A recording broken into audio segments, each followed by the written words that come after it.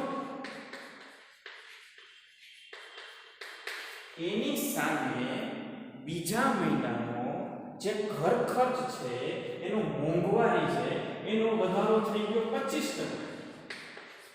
તો એ વ્યક્તિને એમ થાય કે ભાઈ મારો પગાર વધી ગયો, પણ એની સામે એ એવી ગણતરી નથી કરતો હોતો કે એની સામે પછી મોંઘવારી પણ વધી ગઈ છે અને મોંઘવારી એના પગાર કરતાં વધારે વધી ગઈ છે.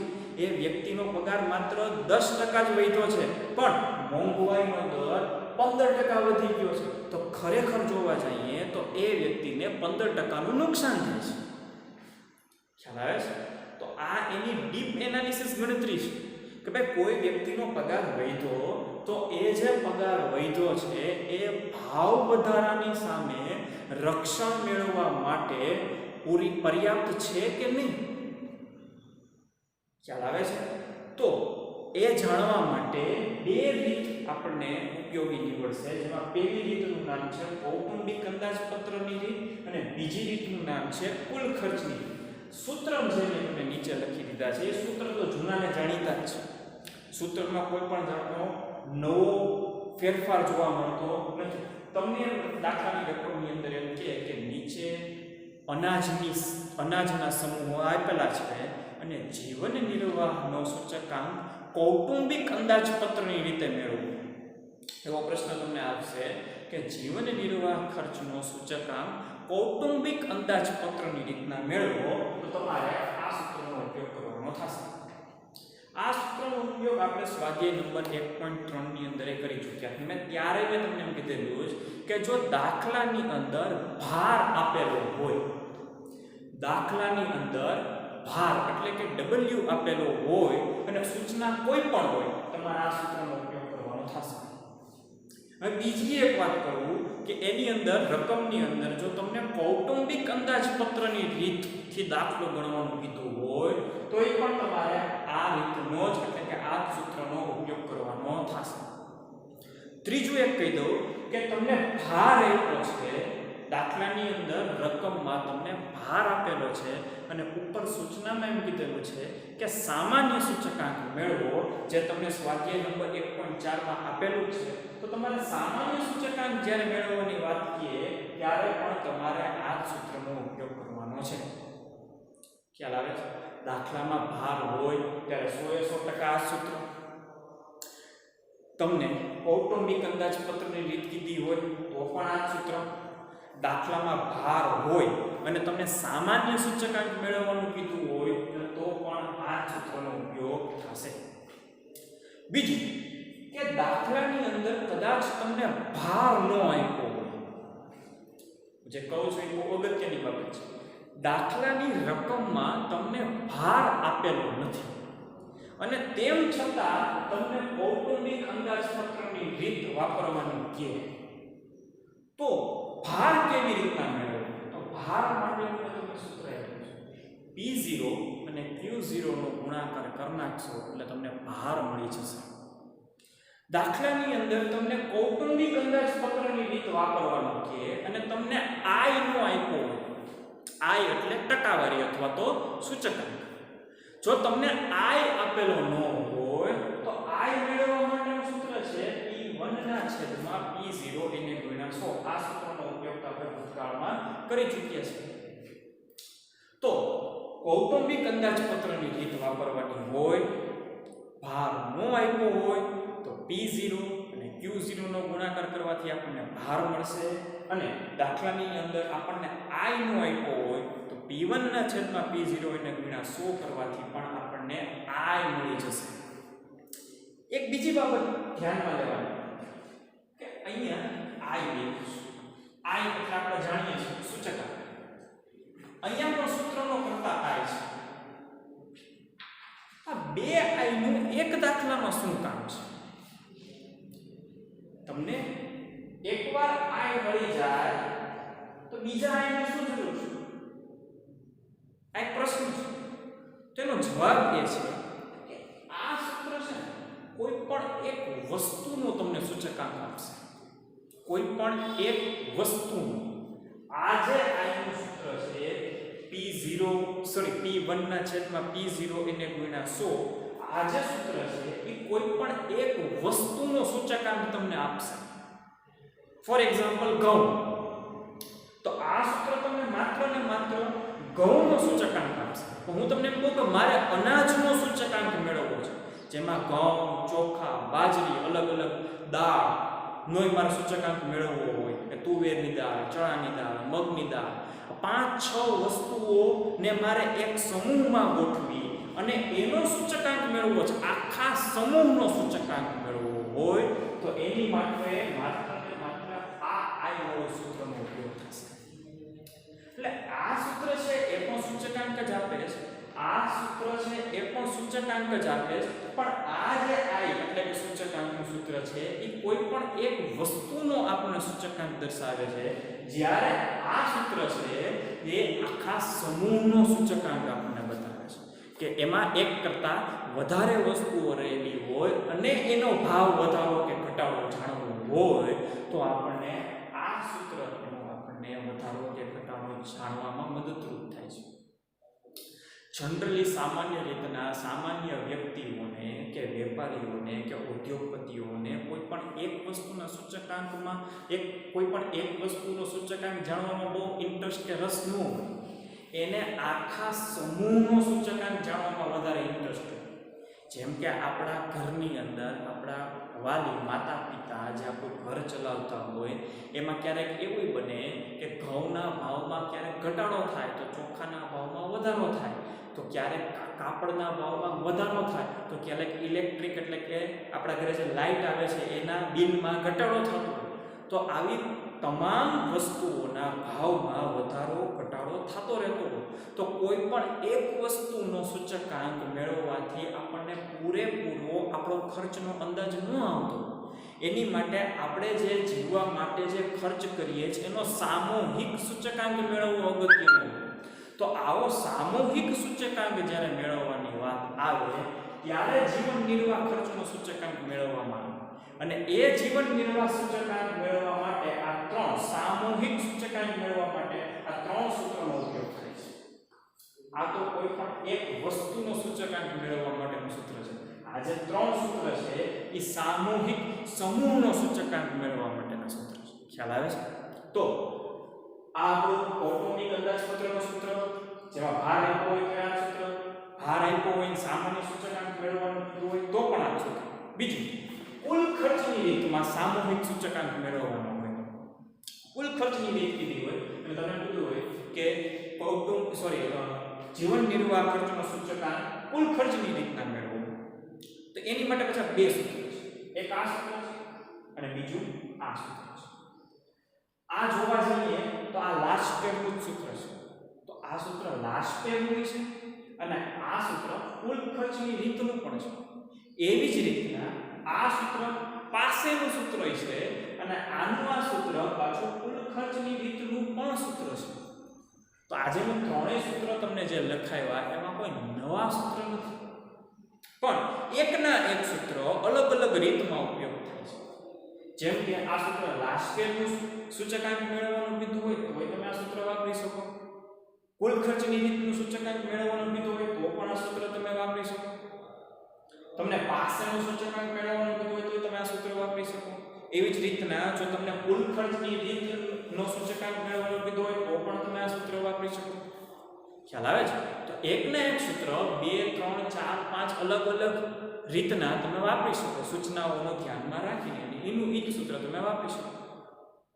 તો ક્યારે કયું સૂત્ર વાપરવું એ પણ અગત્યનો ભાગ ભજવે છે. બીજું કે તમને એવું કીધું હોય કે કૌટુંબિક અંદાજપત્રની રીતે સૂચકાંક મેળવો અને તમે ભૂલથી આ સૂત્ર મૂકી અને દાખલો ગણી નાખો, તો એવું બનશે કે આ રીતે જો તમે દાખલો ગણશો અને આ રીતે તમે દાખલો ગણશો તો બંનેનો સૂચકાંકનો જવાબ સરખો જ આવશે, પણ તમને માર્ક નહીં મળે. તમને જો એમ કીધું હોય કે કૌટુંબિક અંદાજપત્રની રીતે તમે સૂચકાંક મેળવો તમારે આ સૂત્ર કમ્પલસરી મૂકવું પડશે. અને જો તમને એમ કીધું હોય કે કુલ ખર્ચની રીતે તમે સૂચકાંક મેળવો તો આ બેમાંથી કોઈ પણ એક જ સૂત્ર તમારે મૂકવું પડશે. આ વસ્તુ ગાંઠ બાંધીને રાખો. ભલે જવાબ સરખા આવશે, આ સૂત્રનો ઉપયોગ કરશો કે આ સૂત્રનો ઉપયોગ કરશો, જવાબ સરખા જ આવશે. તમને એક્ઝામમાં માર્ક મળવા પાત્ર નથી. જે સૂચના આપી છે એ સૂચનાનો ઉપયોગ કરીને જ તમારે દાખલો ગણવાનો રહેશે. ખ્યાલ આવે છે? તો આ તો વાત થઈ આપણી રીતની, જે સ્વાધ્યાય નંબર 1.4 માં આપણે ઉપયોગ કરશું. અને કુલ એમાં મુખ્ય 3 જ સૂત્ર છે. તો આ 3 સૂત્રનો ઉપયોગ કરી અને આપણે આખું સ્વાધ્યાય મેળવવાનું છે. અને બીજું મેં તમને એમ કીધું પ્રમાણે કે જનરલી કોઈ પણ કુટુંબને કે કોઈ પણ ધંધાને કે કોઈ પણ ઇન્ડસ્ટ્રીને, કોઈ પણ કંપનીને જે સર્વાઈવલ એટલે કે જીવવા માટે કે ટકી રહેવા માટે જે ખર્ચ કરવો પડતો હોય, એ જે સમૂહમાં જે ખર્ચ કરવો પડતો હોય, એ સામૂહિક સૂચકાંક મેળવવા માટેના 3 સૂત્ર છે, જેને આપણે જીવન નિર્વાહ ખર્ચના સૂચકાંક તરીકે ઓળખશું. તો આના પછીના લેક્ચરની અંદર આપણે આને લગતા દાખલાઓ ગણવાના છે.